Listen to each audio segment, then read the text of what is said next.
Hey, what's up everybody? It is Kellen here from Start Your Systems, and welcome back to Monster Energy Supercross, the official video game 2.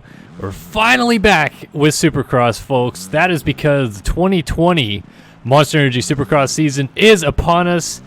Can't believe it. Like, the fact that not only this decade, this year, whatever you want to call it, is almost over is one thing, but the fact that we're already back to Supercross is another. I can't believe it. It's snuck up on us, I feel like, so fast. And gosh, man, I'm so excited for the season. It's going to be a great season of racing. Hopefully a lot of multiple winners in the 450 class and a great championship battle. And we'll get into discussing, I should say, into discussing my opinions of the upcoming season here in just a minute. That's what this video is going to be today. But I first wanted to talk you through this track that I made in Monster Energy Supercross 2, which is a replica of the 2020 Anaheim 1 Supercross that we'll see coming up this weekend at Angel Stadium in Anaheim. And with this track, obviously not everything on it's going to be like 100% accurate because first of all, they haven't even really built the track yet. So I don't even know that for sure this is going to be the layout, but this is the 3D blueprint thing that they give us beforehand as an idea of what the track might look like. And at least for last year, they were pretty close every week with, copying their, 3D render or their blueprints that they had to what was eventually raced on the weekends. So I'm assuming it's going to be something similar to this, but I will point out a couple things that I kind of changed up with the track so that it kind of almost like worked better for the game as opposed to being completely accurate to what the track is going to be. But just talking about the track in general, I kind of actually like this Anaheim one because it oddly seems more technical than they've gone in past Anaheims, I feel like.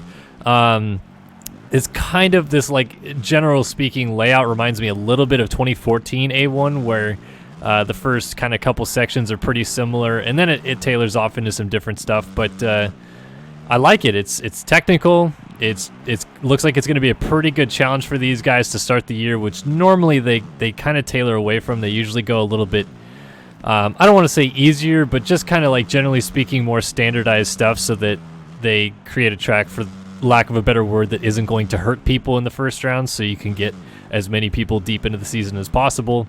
Last year we had an unprecedented amount of people go deep in the season that were championship contenders. I feel like you have to go back to like 2011 almost to see contenders go that deep in the season without significant injuries or anything like that. So that was kind of cool. But just in terms of building this track in this game, this section right here, for example, the way it's built, I almost feel like they're going to go like that small little double, quad, and double just because of how it looks on the map. They're going to have a lot of speed going into that on-off. I'd be surprised if they can't quad it just because of how it looks like it's supposed to be built. But if they build it different, then I absolutely believe they'll do something different through that section.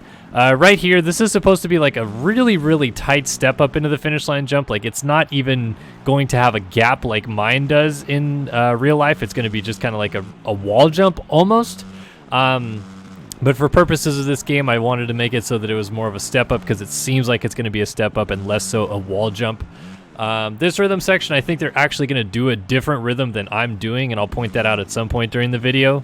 But that's just how it kind of looks like it's going to be built, at least. Triple here is pretty standard than the first set of whoops. And then I'll point something out in this coming corner right here. So I wanted to make two lines possible in this upcoming rhythm. On the map, they have it set up so that this single is lower on the left side than on the right side. So I could have made the right side whoop only and have no jump on the left side right here. But I wanted to make it so it almost was a roller, which is why you'll see this little single on the left-hand side of the track, right side of the screen, so that you can almost kind of like just shortly double in and then jump on off here. And then after that, you would go triple single into the corner, or you could go outside, double in, quad, triple. So that's why, like I said, I try to make like two different lines in that section. Whether or not it works perfectly, I'm not going to swear to it. It's just something I wanted to make at least doable for the game's purposes so that it was, maybe not exactly what it's going to be like in real life, but close enough that you see kind of the lines develop in two different areas is what I'd assume they're trying to do with the real life track, having that inside down a little bit versus the outside to make a jump. So anyway, that is the build that I did for this 2020 A1 track. let's talk about the upcoming 2020 season, and more specifically the 450 class today. Just because I want to wait as deep into the week as I can possible for basically 250 pre-entry lists to be finalized. There has been pre-entry lists announced, but those pre-entry lists also include like all of the Star Yamaha guys, which of course not all the Star guys will be racing this next weekend. So as deep into the week as I can before I do a 250 preview, that's probably going to be my MX Simulator video of the week, I guess, where I do like a gameplay on the 2020 Anaheim 1 sim version. And I'll probably talk about the 250 class then. But for the 450 class today, I wanted to basically just dedicate about 20 minutes, talk about the upcoming 450 season, and kind of my thoughts and opinions and what to expect coming into the season. Well, let's start first off with kind of the big breaking news of the off season, I guess, would be, I mean, it's not really breaking news. I feel like some people knew this may be coming, but it's a disappointing thing nonetheless, that Marvin Musquin of the Red Bull KTM Factory Racing Team will not line up for Supercross in 2020. This has been known for about 3 weeks now, I think, is when he announced it. Essentially what ended up happening, which I think there's a little misinformation strewn about in this PR to kind of suggest some different things were going on, but I'm not going to go down that road. What they say happened was Marvin, who had a crash at the final round of the Nationals at Ironman. He got together with Zach Osborne, kind of like a weird racing incident where they crossed each other's lines. Marvin limped off the track, and you could visibly see he was in pain. I think he actually had to get on the medical cart to ride back to the semi. So it was not a good deal. And at that time, I even thought, man, he's had problems with his meniscus for years. This looks like it almost could be the final straw to go in and get that surgery that he needs probably. But he didn't. And suddenly in like early November, I saw a bunch of photos and videos of him riding his mountain bike. And I was like, I guess he really didn't get it fixed. Or if he did, it was very, very quick surgery of some level. Regardless, it sounded like he apparently got back on his bike and went out there and tried to ride and then just overjumped a section is what they said, and wham, the twinge was back. His knee was in all kinds of pain, so he finally went in, finally got the surgery done that he needed on that knee, and he will miss the entire 2020 Supercross season, which sucks. I mean, I know not many people seem to be Marvin Musquin fans these days, which, you know, that's your own prerogative. But whether you're a fan of the guy or not, it's a bummer to lose a star of that caliber, let's say, this before the season even really started. Like, we don't even get to see what he could have been capable of in 2020 because he's just not even going to make the gate with this injury. And that's unfortunate because, he's a guy that can win races. He's won 7 Premier Class Supercross races in his career. He's finished second in the series before. I mean, you should rightfully believe he would have been a title contender, but even if you didn't think he'd be a title contender, he's a race winner, and the fact that we're not going to have someone like him on the gate in 2020 is a bummer for sure. So that's kind of a crappy way to start this whole discussion, but I wanted to lead into it because I didn't want to forget about him before I got too late in the video to talk about him. So let's talk about what could potentially happen in this upcoming season with the people who are going to line up on the gate. First of all, we have to talk about the defending Supercross champion, Cooper Webb, Marvin Musquin's teammate on the Red Bull KTM team. And Webb is flying weirdly well under the radar. Like, he apparently was off the bike for a pretty decent amount of time after outdoors. Not anything necessarily like injury related or anything like that, but he was like going on booze cruises and stuff like that, just basically celebrating what was a pretty successful 2019 campaign, winning the Supercross championship. Yeah, outdoors didn't go exactly how he wanted, and then it ended with an injury, so to speak, that ended his season, but it wasn't anything that was going to keep him off the bike for lengthy periods of time. It was more just kind of like a twinge of the knee that happened at Unadilla. So it was weird to see that he wasn't really like back on the bike and getting training in or anything like that right away. But then it was weirder that like he kind of just went cold turkey. Like, you didn't see any posts about Webb for a long time. Nothing was going on. And finally around late November was when we started seeing more Cooper Webb, videos, photos, etc. dropping, which, it was when they started doing like KTM intros where they're having the number 1 plate on his bike. the red plate.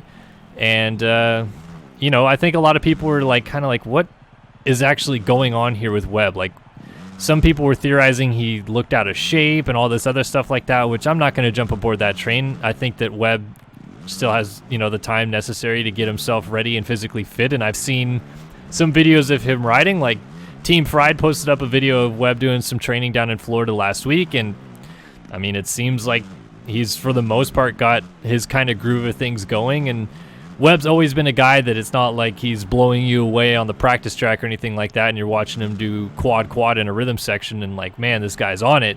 But he is absolutely a confidence rider, and we saw last year after taking his first career win, he was just completely off to the races. Like, he was out of here. He was winning races like it was nobody's business after that.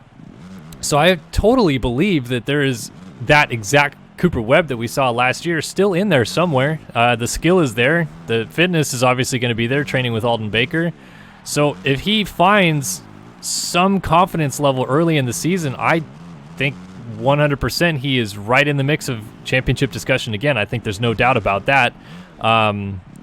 Did things fall his way a little bit last year? Yeah, I think you could kind of say that. Tomac seemed to implode his mind mid-season for whatever reason, not sure why. And then during the end stretch of the season when Musquin and Tomac were pulling the points back on Webb, Webb got kind of lucky a few times for sure. So I would say that, all in all, you have to have that luck. You have to have that, kind of opportunity, I should say, to win a championship. But will the anvil fall on Webb? Will the luck stay on his side? It's kind of a 50-50 situation almost, because he easily could have had a lot more problems winning the championship last year than he did, but he still came out on top, and he won it by a good margin. So it wasn't like he was really under the scope of losing things and one wrong misstep and it was all over or something like that. He ended up winning by I think 18 points in the end of it or something like that. So Webb is, I think, in a pretty good situation comfort-wise coming into 2020, where he's the defending champion. He's been kind of in this position before in the 250 class where he's been like the guy to beat, and he actually came out when he was the guy to beat and dominated until he started having some bike malfunctions in 2016, I should say, as the defending 250 West champion. And that championship came down to the wire, but he still won it, even with a broken wrist I think he had or something like that at Vegas. So, Webb's he's a fighter. He's that type of rider that not going to blow you away with the talent and the skills and all this crazy stuff like that, but damn it, by the end of the season, he'll be there, and he'll be, pesky and on your radar the entire season, and who knows, he could repeat. Now, is he going to? Personally, I don't think so. I like Webb. He seems like a good guy, seems like he's training his butt off all the time and works very hard to do everything in his power to win these championships, but if we learned anything from Jason Anderson, there is at least a little bit this like Supercross championship hangover that happens, and it's not for everybody. So I think Anderson can be an outlier here a little bit. But we've seen in the past guys win their first Supercross title and then struggle. And someone that we could really point to here, because so many people seem to be comparing Webb to him, is Ricky Carmichael, who won the championship in 2001, dominatingly. 14 of 16 rounds in the season he won races, and then switched over to Honda. So yeah, team switch could be a little bit different, but then he crashed in preseason testing, wadded up at Anaheim 1 and broke his hand, and then took almost 10 to 11 rounds to get the points lead back in his favor. So it's not uncommon to see guys win a championship, and I don't want to say Carmichael fell off a little bit with training or mentality or anything like that, but sometimes it's just the way it happens, where these guys are in a little bit of a different mindset coming into the season, and maybe they aren't as sharp or prepared because they're not chasing something. Instead, they are the target, and everybody talks about how heavy the red plate is or heavy the championship is or whatever. Could it be real? I mean, honestly, we have to think of these things as possible factors with how much the mental game has seemingly affected these guys in the past 5 years of Supercross. It's been one of the bigger things that we focused on, really. So I don't think Webb's going to get it done, but I don't think that means he is not going to be a championship contender. I think he absolutely will. And if he wins the championship this year, I will not be surprised whatsoever. I think that he has the potential to. I just think that there are other factors coming into the season that, kind of stack against him. The number one factor being that somehow, some way, Eli Tomac needs to, whatever you want to call it, win this championship before he retires. His contract seems like it's going to go through 2021 with Kawasaki. Austin Forkner is, I'm assuming, probably going to win a title this year, which means he'll defend 1 year and then have to move up. Kawasaki has an open seat in 2022 right now. Personally speaking, I think Tomac retires at the end of the 2021 season. And I was talking to people that, kind of, I feel like watch the sport as much as I do and are really paying attention to everything that's going on. And we were discussing what's more likely, Tomac winning 5 straight titles or winning 1 Supercross title. And to be honest, we were talking about him winning 5 straight outdoor titles as the thing that could be more likely, just because he's so good outdoors, but he's such like this weird head case indoors that nobody can figure out. He has 27 career wins, more than anybody else that's never won a championship. He passed Damon Bradshaw, who was on 19 and had no championships a long time ago. He's probably setting himself up to win another 7-8 races this year, but it's the off days that count. Tomac is going to be exceptional when he's on. Borderline unbeatable in any planet, in any zone when he's on. But when his off days come, can he finish 3rd? Can he finish 4th? Or is he going to finish 12th like he did at Dallas last year? Or is he going to crash and finish 8th or something like that? Those are the things that hurt him championship-wise and have hurt him for the past 3 years, basically, when he's been fighting for this championship. Those mistakes absolutely have to be ironed out with Tomac, and if they don't, he's just going to be sitting here next year wondering, how am I going to win this championship for the first time again? They say don't go to the same well multiple times or whatever, those sayings are. But I think Tomac's going to win the championship this year, honestly speaking, because I think the field is already in a little bit of this weird lull state that we're kind of stuck against a wall of not any real perennial superstar outside of Tomac shining through as someone that can, potentially challenge for this championship. Yes, Webb has a title. Yes, Anderson has a title. But does anybody really look at them as the elite of the sport right now? They are fantastic riders, but I think we're going to look back at this generation of riders as, Roczen and Tomac were the guys that everybody was looking at as championship contenders, and people who won titles that were not those guys were almost surprises, if you will.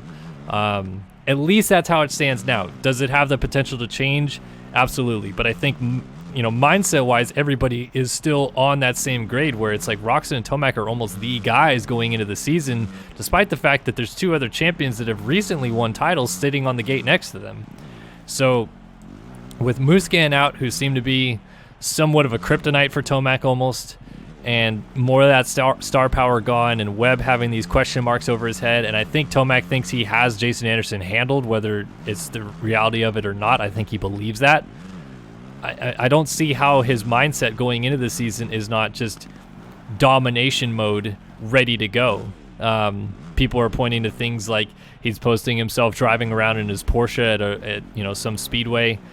He's going to have a daughter in May, so that's another thing that could be, a mind thing that goes into his mentality when it comes to the season.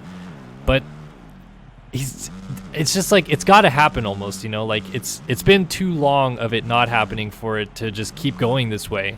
So I personally think Eli Tomac's going to win the 2020 Supercross Championship, but I don't think it's going to be easy. I think it is going to be an absolute struggle the entire way, and it's going to be more of a mental battle than it will be anything else with him, because that's just kind of what it's proven to be year after year.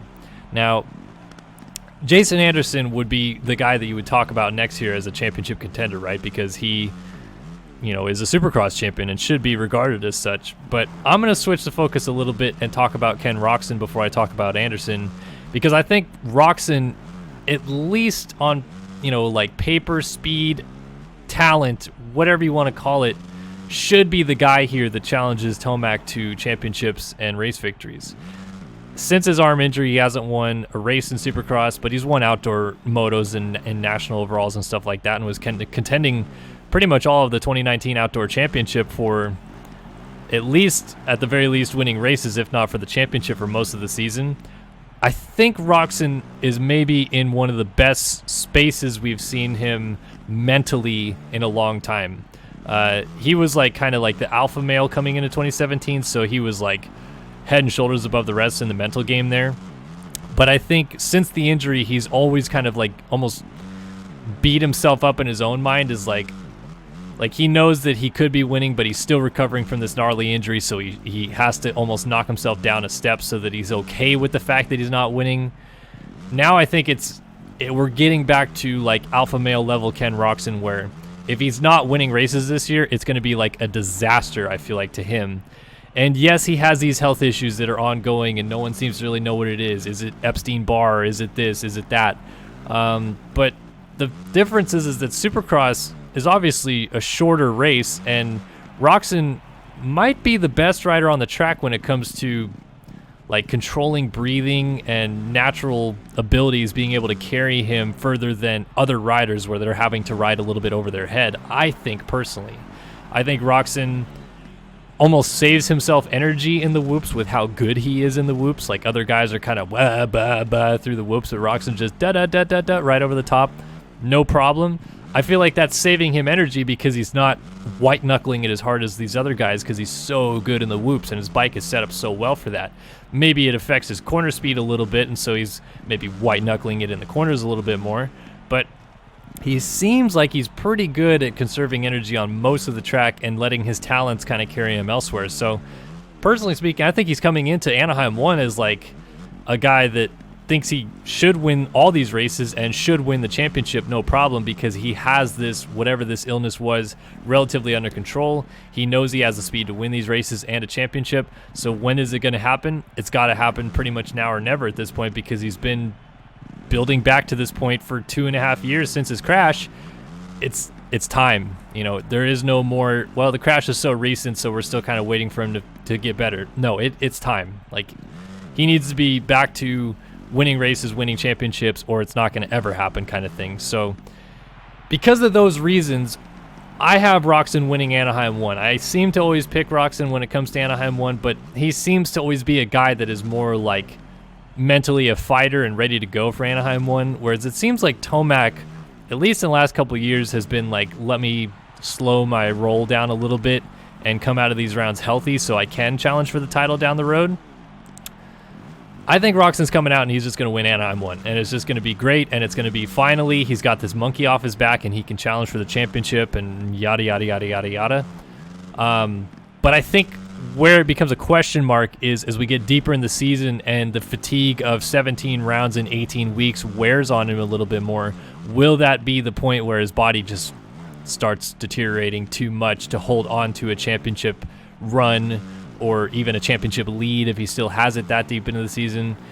I mean, these are all things that are absolutely possible when it comes to someone like Ken Roczen because he had such a horrendous, incident with his arm and such a tumultuous 2019 with his illnesses. So can he win a championship? Yes. Can he win races? Absolutely. I think Roczen needs to win races in 2020 to get right back to where he was before that crash and mentally be kind of clear of that almost burden on him of how many times am I going to lose these races before I win one? Because he absolutely should have won many of these races over the past 2 years, and things have just not worked out. So he's going to win, and I think he's going to win Anaheim 1. Let's talk a little bit about Jason Anderson and kind of wrap up this whole championship contention discussion a little bit with him, because I think that he is the last kind of true championship contender we can talk about here, and I'll talk about why others maybe don't fall in this discipline in a moment. But Anderson, being a champion, knows what it takes to win a championship. He knows how to be consistent. He knows how to win races. I think all that is, positive steps for him, and he had a awesome offseason. He, just lived it up with Team Fried. Didn't get hurt at the Motocross of Nations. Yeah, it was a bit of a gut punch and a disappointment that he didn't win or actually do as well probably as he'd hoped.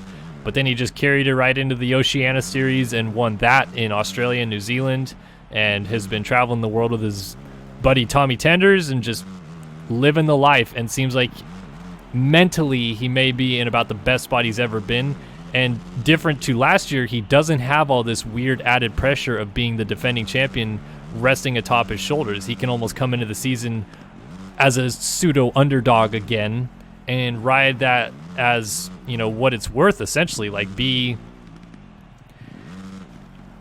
pressure free and ride above that, if you will. It seemed like the pressure really weighed on him to, you know, start in second or third or whatever it was at A1 and go all the way back to 14th, and then, you know, have another rough round at Anaheim 2 and then crash out with an injury. Like, it just seemed like it was all building towards this, like, mind F with him that we hadn't really ever seen with him, because he'd always just been such, like, this free, loose type of guy that just bulldogged his way through everything. I think 2018 Anderson is coming back in 2020 here, but I don't necessarily think that it translates into a championship for him. Translates into race wins for sure, but championship I'm a little bit on the fence about, because the way that he won the championship in 2018 was really, really weird. I mean, you have Musquin missing an entire race with a shoulder injury, basically same for Tomac, and then Musquin came back from that injury and was worse, but then Musquin only lost the championship by 11 points or something like that. So, I mean, Anderson was really good in 2018, don't get me wrong, but he did kind of hang on there by a thread and got a little lucky with some of the injuries that other guys were having that affected their seasons, really. So, yeah, he's going to win races. He'll probably contend for the title. I don't think he'll win it, though. I really do think it's probably going to be more or less between Roczen, Tomac, and Webb this year.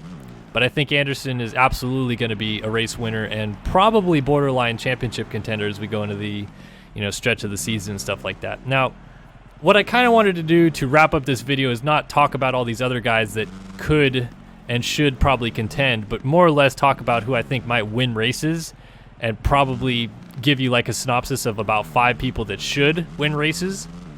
You know, Justin Barcia won the opener last year. He probably should win races, but I don't think he will win races in 2020 unless something drastic changes. He's restarted his entire process with the Yamaha. He's gone back to a very basic setting with basically a stock motor to almost give himself the less power that he needs to ride Supercross efficiently on that bike. So Barcia might be better, but I don't think he's going to be race win better, because Anaheim was, you know, a mudder, and he was really, really good in the mud. So if we have a mudder, yeah, Barcia might win a race, but the rest of the season it didn't seem like he was really the guy that we saw much of in 2018, where he was just consistently finishing on the podium, consistently running up front, and a win was on the verge of happening before he broke his hand. If that Barcia comes back, yeah, then I'm all aboard the choo-choo train. He is going to be dynamite in 2020. But right now, I'm still on 2019 Barcia, and 2019 Barcia needs to make a few more steps before I consider him a perennial race winner of any sort. Now moving to round 2 winner, Blake Baggett, who won at Glendale last year. I'm kind of in the exact same boat with Baggett. He has been up and down with this injury that keeps bothering him. He's had like this wrist injury that won't quit, that turned into a thumb injury that won't quit, and it just has been bothering him for no end, and it just doesn't seem like it's ever going to stop. Like, he seems like almost like Roczen with the arm injury, that he's just going to be dealing with this forever because it never goes away.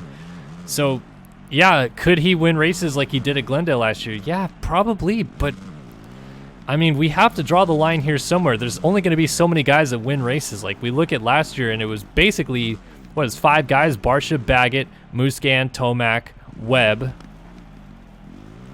And that was it, right? I think those were the 5 guys that won last year. Roczen did not get a win. Anderson crashed out of the series before he probably could have got a win.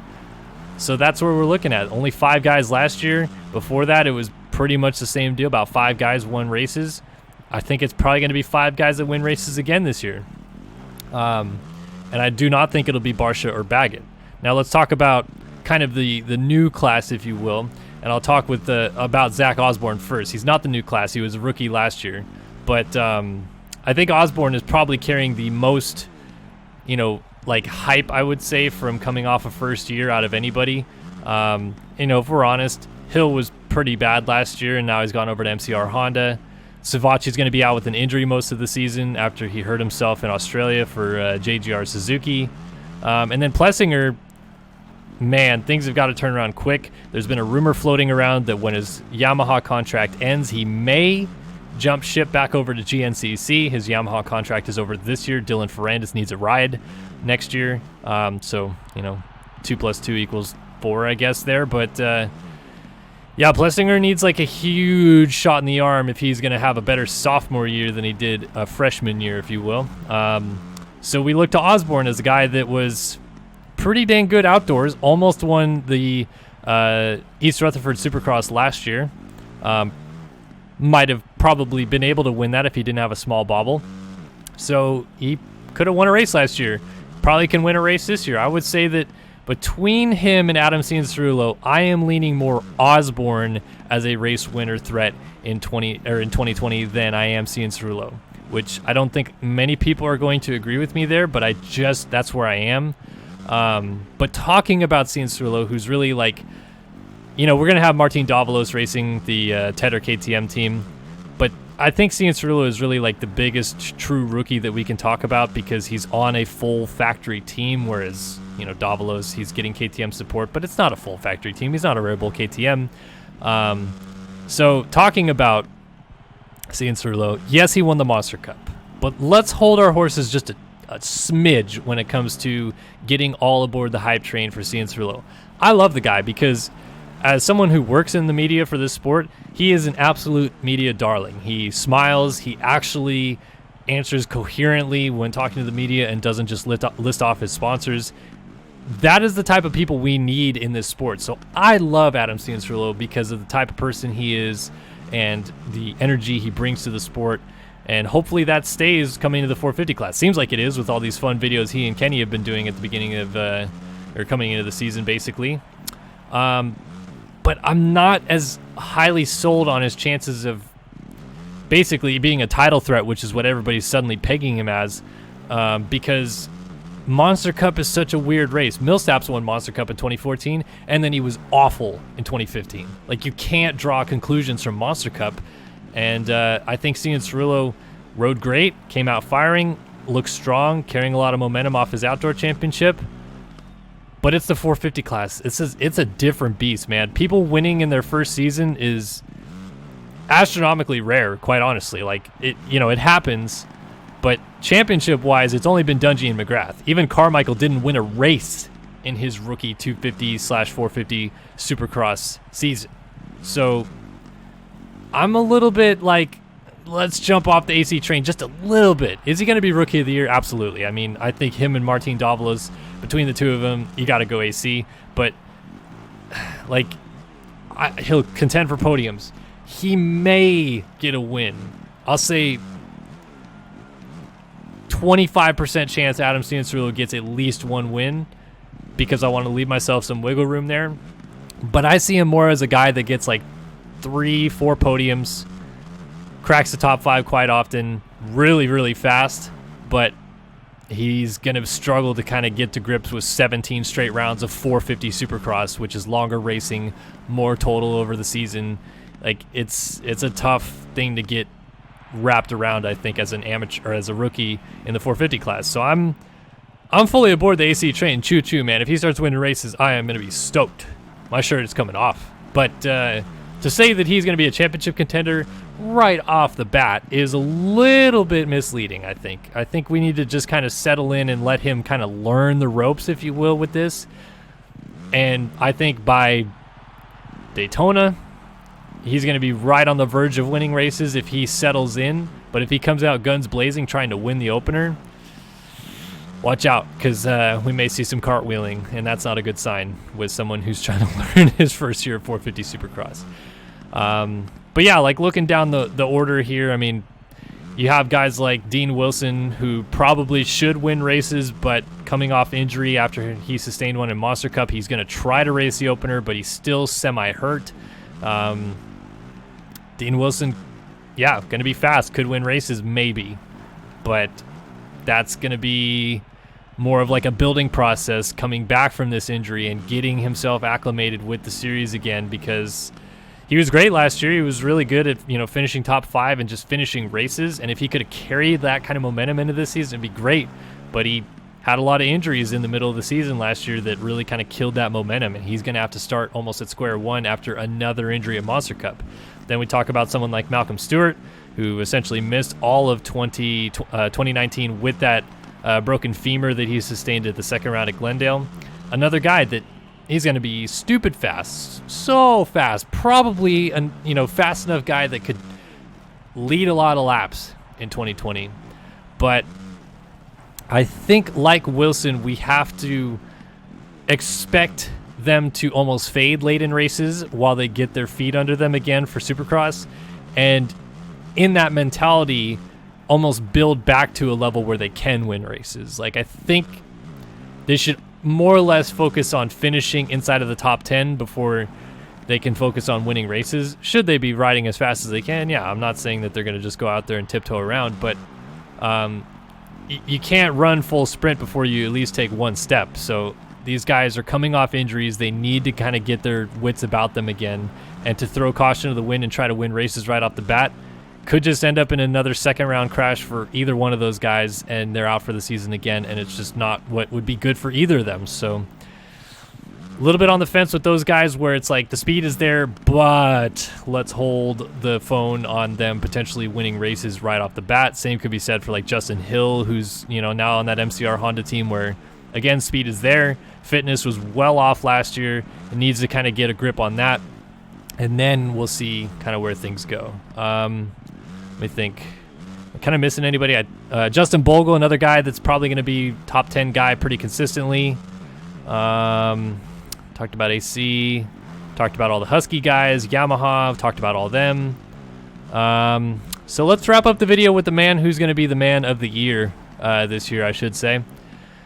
It's going to be Chad Reed. It's his final Supercross season, which means there is going to be a lot of publicity. There is going to be a lot of emotion, a lot of kind of drama that goes with this season. If you're not a Chad Reed fan, then buckle in, because you're going to be sitting here watching a lot of stories. Some of it will come through on my channel. A lot of it will come through on the broadcast. There's going to be a lot of stuff going on with Reed this year, because whether you like it or not, he's a Supercross legend. To be as high up on the wins list as he is, to have as many Supercross championships that he has, he's going to go down in history as one of the best ever to throw a leg over the bike when it came to racing Supercross. And for someone of his caliber to have a retirement campaign like he's going to have, it is going to be, kind of drawn out, I think, for some people. I have always been a pseudo Chad fan, so I'm kind of looking forward to seeing how this all plays out. I'm going to cheer for him in 2020, but I'm going to be at Anaheim 1, and I can't wait for his opening ceremonies. I'm just going to sit there, and when they announce his name, I'm going to close my eyes and just be quiet, and I'm just going to listen to the roar of that crowd, because it's going to bring chills down your spine. Someone that has dedicated his life to this sport, literally his life, to have the most Supercross starts of all time, to have as many race wins as he does, and to be around still years after all of his competitors left. We're getting to the point now where he is challenging Ricky Carmichael for the 2003 Supercross title, and Carmichael's been retired for 13 years, and Chad Reed is still here. Like, that in itself has got to be emotional on some level to fans of this sport, to see a guy dedicate that much time to it. And like I said, I for one am very looking forward to see how his season goes. It looks like he's going to be on that Mountain Motorsports Honda team that he's kind of creating with. I think Dave Osterman's going to help out, and he's got his old JGR mechanic Ben Schiermeyer over there helping him out as well. And it's going to be a wild last season. Hopefully, for his sake, he stays healthy and can make a showing at all these rounds for all these fans that want to say goodbye to him. And it'd be awesome to see him at least once get back up on the podium or something like that. I don't really think it's going to happen, but just see him in mains and see him out there racing one last year. It's going to be awesome. So here's to Chad Reed in 2020 and a great career that he has had, and hopefully some awesome races to cap off his career. As mentioned in this video, I have Eli Tomac winning the 2020 Supercross Championship, and I have Ken Roczen winning the Anaheim Opener this week. So let's go racing, folks. I'm super excited for this one, and I really hope you guys enjoyed this long-form video, way longer than I wanted it to be, but a lot of information to share, obviously, with this upcoming season. And I really appreciate every single one of you guys that are always going to be around watching these videos and checking in on what I'm doing. For Kellen here on Sire Systems, I'll see you guys in the next one. So long for now.